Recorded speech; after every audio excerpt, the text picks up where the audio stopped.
Jesus is impressed with the scribe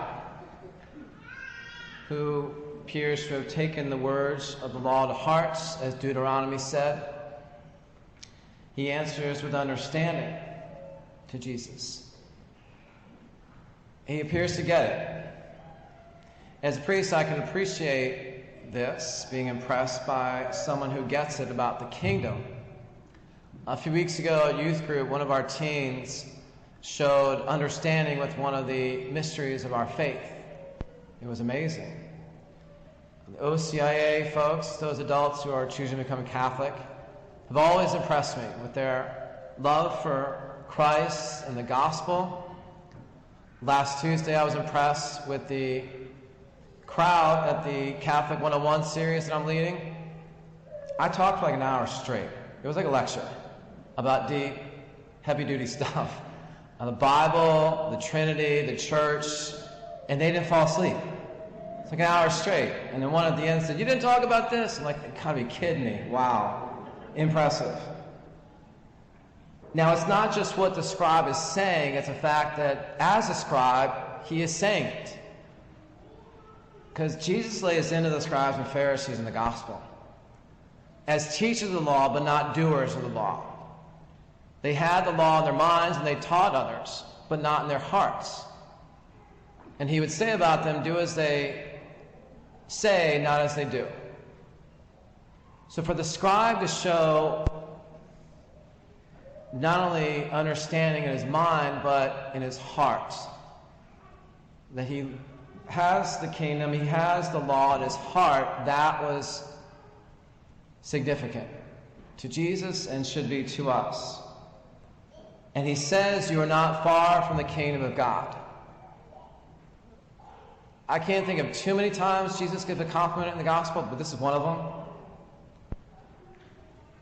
Now, he doesn't have the kingdom in his soul yet. He has the Lord in his mind, appears to be in his heart, but he's not baptized yet, presumably. He's not a Christian. That's when you and I receive the kingdom in our souls as a baptism. And it was sealed in confirmation. It's been grown in the Eucharist, replenished in confession. And that is most important in terms of our salvation. To have the love of God, have the kingdom of God in our souls. And I think soul and strength are together. Because that's really the challenge to the scribe. Get your soul in order. One day, and hopefully he was baptized one day. But that strength to follow Jesus. That strength to do the will of God. When we think of ourselves, our parts, our love for God, we have love for God in our minds. And hopefully it's growing the way we can show and answer with understanding.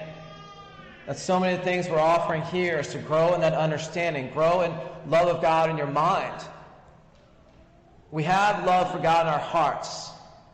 We don't often know how to express it or how to live it. That's then the love in our strength. How do I show it? How do I live it? How do I do the will of God? That was the challenge to this scribe. You have the kingdom in some parts of your life, but not as much in others. So when we think in our lives, the love of God we have in our minds, in our hearts, in our souls, in our strengths, in our relationship to the kingdom, we might use the words that are a popular saying in the church. Thanks be to God, I'm farther along than I used to be, but I'm not as far along as I should be.